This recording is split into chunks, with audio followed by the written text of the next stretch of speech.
สบายดียามแรงพี่น้องเอ้ยสบายดีเบิดสุขุสุกคนเนาะวันนี้ก็ลงคลิปซ่าเนี่ยไฟฟ้าฮักกะมาวาง2 โมงกว่าพี่น้องเอ้ยไฟดับแต่2 โมงเมื่อวานนี้ฮักกะมาเนาะคือว่าทักทายอีกลงคลิปให้เบิ่งซ่าทำมาหน่อยเห็นยังน่ะถูเร็วถูเร็ว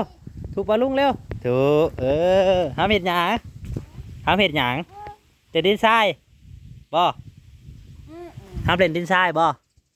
เออ เล่นกับไผเล่นกับไผเล่นกับหญ้า เล่นกับหญ้า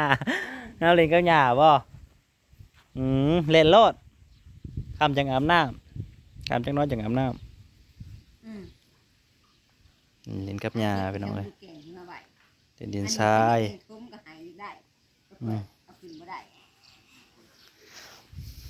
นี่ละเอาเล่นดินทรายเนาะมวนบ่เล่นดินทรายน่ะเป็นแต่อย่างเดียวเลยเป็นแต่อย่างเดียวห้องมาก็เป็นก็เป็นเฮ้ยห้องมาให้พังดูห้องไหนห้องมาไหนห้องพังดูมาน่ะห้องมาดูลูกห้องอะไรมาน่ะห้องมาเบิ่งเด้อห้องมาดูฮะห้องมาไหนมึงดูฮะห้องมึงดูห้องมาหน่อยมึงดูลูกห้องมึงดูฮะเล่นมันมักเล่นเล่นทรายน้องเลยเล่นคานไปคานมาอยู่นี่แหละไก่กับขี้ดื้อแห้งไก่ด้วยค่ะม่วนบ่เล่นเล่นทรายนะ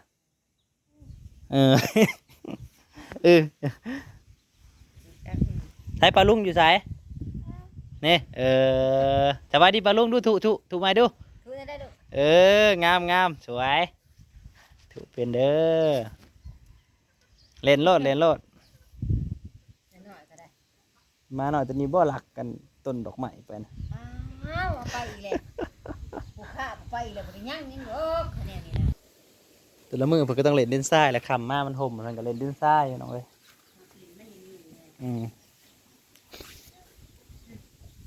บ่มาเล่นดินทรายเลยครับหน่อยนะ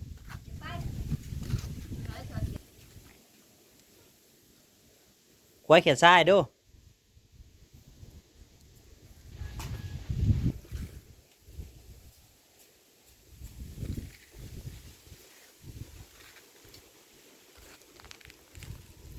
มันซากับไปพุดพักให้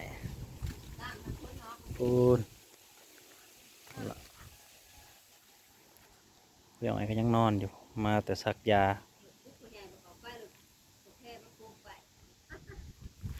ยังก่อนนี่นะฮะคิดดื้อนะสมุนเผาเพื่อน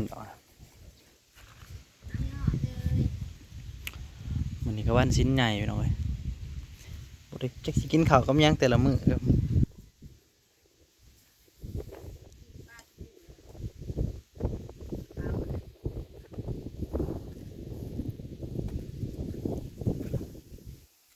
ยังเขียนจีนาห้องซะนั่นอยู่โอ้ยแอดนี่ก็น้องน้ำไปอันลงเพื่อนน้องหลีดลงเงินเพื่อนพวกน้องหลีด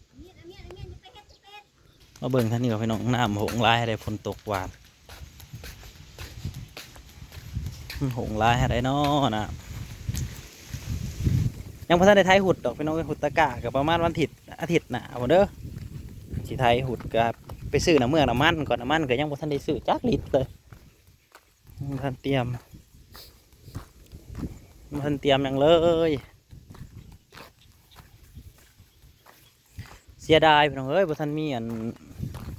ต้นใหม่มาปลูกฝนตกใส่กันอยากได้ต้นใหม่กับพังเบิ่งเมนองเทนขึ้นเมื่อไปกลับไทยพุ่นละจังซีเอาต้นไปซื้อต้นไม้เถื่อได้ติดโหลดผลไปซื้อต้นไม้มาปลูกแถวนี้แหละนี่เรียนมานี่แล้วก็เรียนล้างนี่ต้นหมกไม้อะไรต้นหมากพร้าวต้นไม้ต่างๆอะไรพี่น้องเอ้ยนี่ก็คือน้ำฝนที่ตกนี่แหละเต็มไห่เลย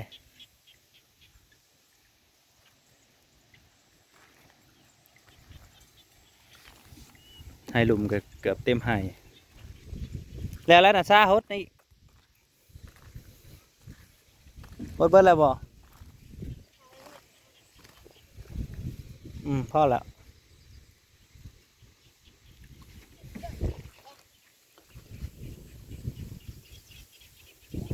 เก็บจะหน้าห้องซะนั่นพี่น้อย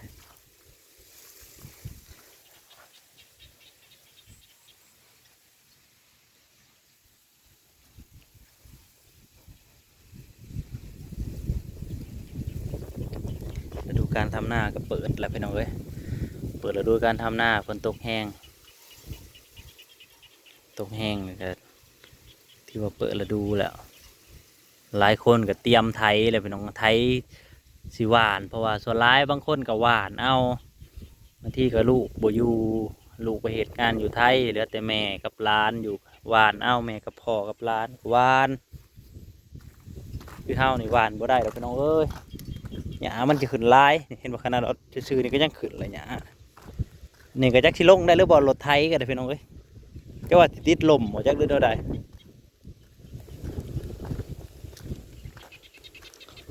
แม่นแต่ติดลมหมดแล้ว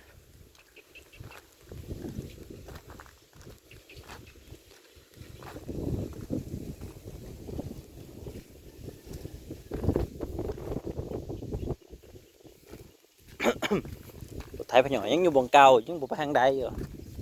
คนเกิดเกมไถก็ไปบ่ได้หน่อไม้ออกอีกแล้วหน่อไม้ออกอีกเลยออก2 หน่อหน่อหนึง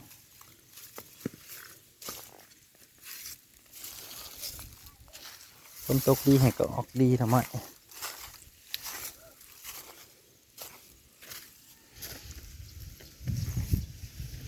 ท่านี้ยังบ่ออก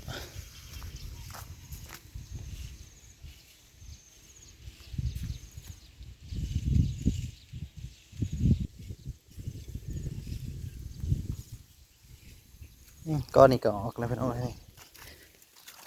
ออกมาแล้วหนอแรก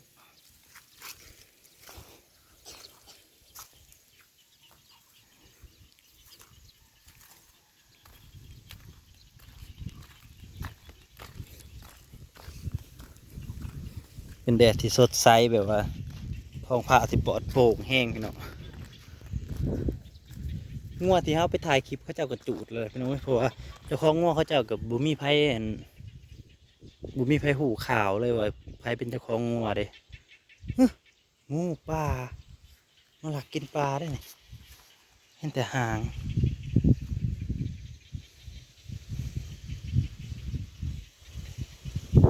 งูยังมากินปลาเห็นแต่กระดิกหาง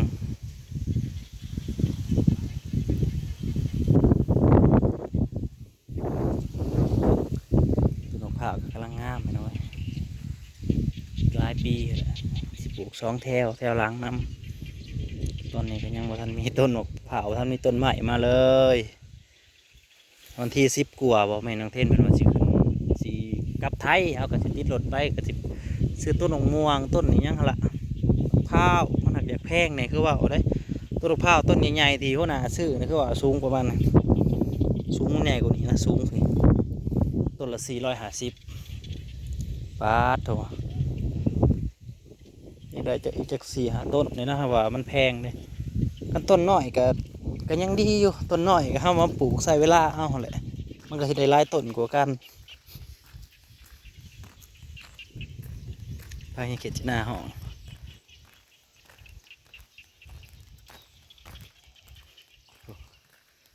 ดีใจแมงดาผมมีป่ะเนาะจีน่าห้องเซลอยู่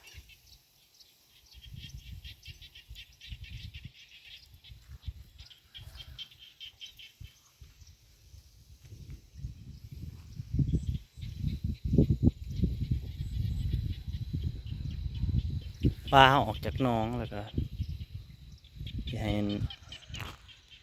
มาเห็นโอ้ก้อนคิมิคือเรียงกันงามแต่ไม่รู้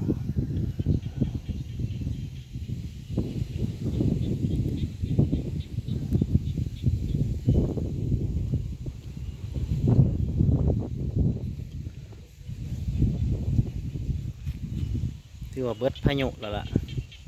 พายุเขา